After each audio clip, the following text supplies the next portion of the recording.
El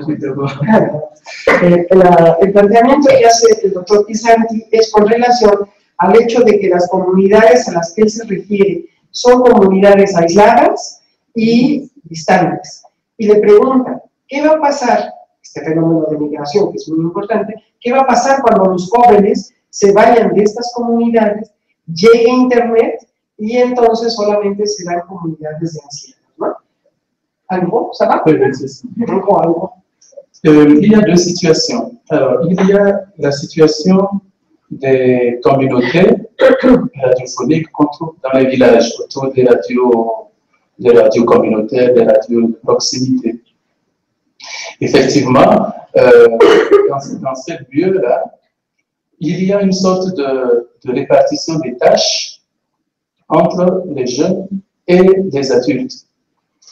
Les jeunes, alors les adultes évidemment, participent au financement de la radio parce qu'ils cotisent, parce qu'ils cultivent, ils font un champ dont les produits vont servir ensuite à financer la radio, etc.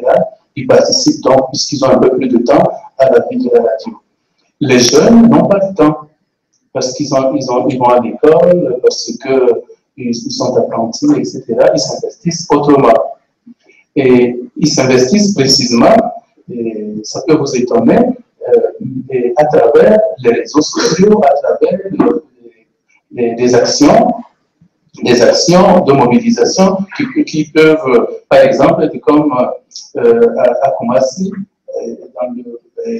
Koumassi, à propos de la communauté de la radio, c'est pas force, c'est... Oui, ça va me revenir. Et ces jeunes-là vont faire de la propagande pro-radio. Ils vont, par exemple, avec des flyers qu'ils ont organisés, qu'ils ont élaborés eux-mêmes, au niveau du marché central, et sous l'enregistrement, sous les fenêtres de la radio islamique Zouria, et pour apparer les gens, leur proposer de venir écouter leur radio, en leur disant notre radio est la meilleure, etc. Donc, la propagande pro-radio. C'est des choses que les adultes ne font pas. C'est des choses qui peuvent être utiles pour la vie de la radio, mais si les jeunes venaient à partir, ça ne manquera pas véritablement à la vie réelle de la radio, parce que les jeunes ne participent pas quotidiennement comme ça à la gestion de la radio. Leur rôle, c'est de faire parler de la radio, c'est éventuellement attirer d'autres auditeurs, donc faire l'audience de la radio, mais c'est cela. En ville, c'est pas pareil. En ville, il y a en quelque sorte une situation beaucoup plus différente, dans la mesure où on peut être ami de plusieurs radios à la fois, parce qu'on peut aimer tel aspect de telle radio, mais tel aspect fait aussi qu'on écoute telle radio, on devient fan, entre guillemets, de cette radio. Donc cette multi-appartenance fait que le lien à la radio n'est plus exclusif, à une radio n'est pas exclusive. Alors que les adultes continuent, eux, d'être exclusivement centrés sur un média, les jeunes papillonnent, ils vont d'une radio à l'autre. Et donc, c'est des situations qu'on observe déjà donc, avec le développement des nouvelles technologies. Ça ne tuera pas la radio ou la communauté initiale dans la mesure où les anciens continuent de constituer la base véritablement. D'accord, merci. C'est Victor qui va traduire, s'il vous plaît.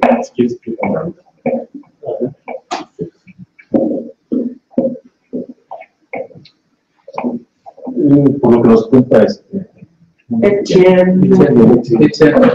Hay una gran tradición a través de la radio. Incluso es aquí en México.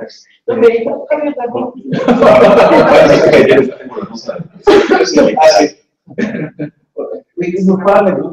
nos habla de una tradición de la radio. Alrededor de la radio se distribuye incluso las actividades. Hay toda una cultura a través de la radio que se pasa en las comunidades. Y después él habla y todo se centra a través de la radio. Se distribuye y se comunica a través de la radio. Bueno, con las comunidades indígenas.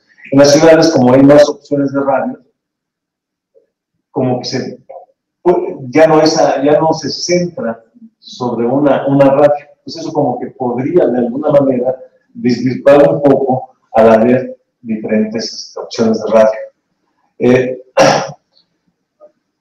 Y esto es lo que bueno, para mí no sé qué tanto puede desvirtuar la relación de un trabajo centrado en una radio, a través de varios radios, como sería el Internet. Mi pregunta sería, ¿qué tanto efecto tendría Internet en esa misma situación, que hay muchas más otras alternativas, sobre todo en los jóvenes? Alejandro, yo no sé si tú quieres hacer algunos comentarios más precisos, ¿no? Bueno. Nomás por la traducción. Sí, exacto. Lo que anoté, traducción lo más literal posible, es que las comunidades de radio son comunidades de proximidad en cada pueblo. Hay una división de funciones y de relaciones por edades. Los jóvenes y los adultos las tienen diferentes. Los adultos participan más en la gestión y en la escucha. Los jóvenes tienen otras actividades como la escuela y por lo tanto participan menos en la gestión de la radio. A cambio de eso es notable que hacen acciones pro radio, como distribuir volantes para atraer la atención a la radio. Hace una referencia a una ciudad llamada Kumasi, en Ghana. Kumasi es la segunda ciudad de Ghana y tiene el mercado más grande de África Occidental, la marcha de la representación eléctrica. Y reparten volantes, por ejemplo, para que la gente escuche la radio, o los ponen en la misma estación islámica para incluir en la programación. Para incluir en la programación. Cuando se vayan los jóvenes, esta parte de la comunidad se va a perder. Los jóvenes en ciudad, cuando están en ciudades, tienen múltiples lealtades hacia estaciones de radio diversas, en lugar de una única. Esto, en su opinión, no matará la radio inicial, pero sí los jóvenes ya no van a ser parte de esa. Ok, muchas gracias, Alejandro. Bueno, estamos en el tiempo, pues ya de cerrar. Yo le he pedido al doctor Araki Jindu que nos dé pues, su conclusión, un poco el resumen de estas reflexiones. Alors, bon, merci beaucoup. Beaucoup de choses ont été dites, très difficile de résumer. Je reprends un petit peu les mots qui ont été évoqués rapidement, rapport informel, formel, rapport besoin et offre d'équipement, la question de la mobilisation en lien avec les motivations individuelles et collectives, la complexité sociale, la question de l'éducation, le fonctionnement de communauté, la presse spécifique sur la radio. Donc c'est un débat, en tout cas des échanges qui ont été très, très larges et très enrichissants, pour lesquels il est très difficile de trouver des solutions. Je ne peux pas faire tout ça. Como dice que hacer una conclusión, un resumen de todos los temas que se han hecho es muy complejo, y entonces plantea lo que son las relaciones que se han, solamente a manera de ejemplo, de las cosas que se han discutido es sobre la complejidad de las relaciones sociales, de la relación de tecnología y educación o enseñanza, etcétera. O sea, lo que hizo fue un poco recoger en dónde están las preocupaciones que aquí se han planteado. Je pense que le plus grand problème ici, c'est que nous avons affaire à des objets et à des sociétés qui sont complexes. Dice que, bueno, en realidad pone la atención sobre el hecho de que son sociedades complejas. On ne peut pas traiter l'humain comme une machine, on ne peut pas programmer, on ne peut pas trouver des solutions toutes faites, sinon on l'aurait su depuis très longtemps. Dice que uno no puede pensar en el hombre como una máquina que puede ser programada, sino que hay que ir más allá de esta noción. La deuxième chose, c'est que nous sommes très amnésiques. Dice que somos amnésicos. Nous nous posons les mêmes questions depuis des siècles et nous continuons à commettre les mêmes erreurs que dans le passé. Dice que nos estamos haciendo la misma pregunta desde hace siglos y pues que no hemos llegado. La plupart des questions qu'on se pose aujourd'hui sur les technologies de l'information et de la communication ont déjà été posées dès le départ. Et les erreurs qu'on a faites avec la radio, avec la télévision, avec le téléphone fixe, on continue à les refaire maintenant. Dice que desde el origen nos hemos planteado todas las preguntas sobre la radio, la televisión, etcétera, y continuamos con una serie de errores y que no hemos resuelto. Le troisième point, c'est qu'en fait, nous sommes un petit peu bornes. Peut-être pas bornes, mais en fait, nous fonctionnons avec un seul cerveau. Nous avons tous le cerveau gauche et le cerveau droit, et nous avons plusieurs rationalités, et nous approchons toujours à une rationalité, que moi j'appelle la rationalité occidentale, oubliant que le monde est multiple et que nous pouvons puiser dans le reste du monde pour trouver un certain nombre de solutions pour régler les problèmes.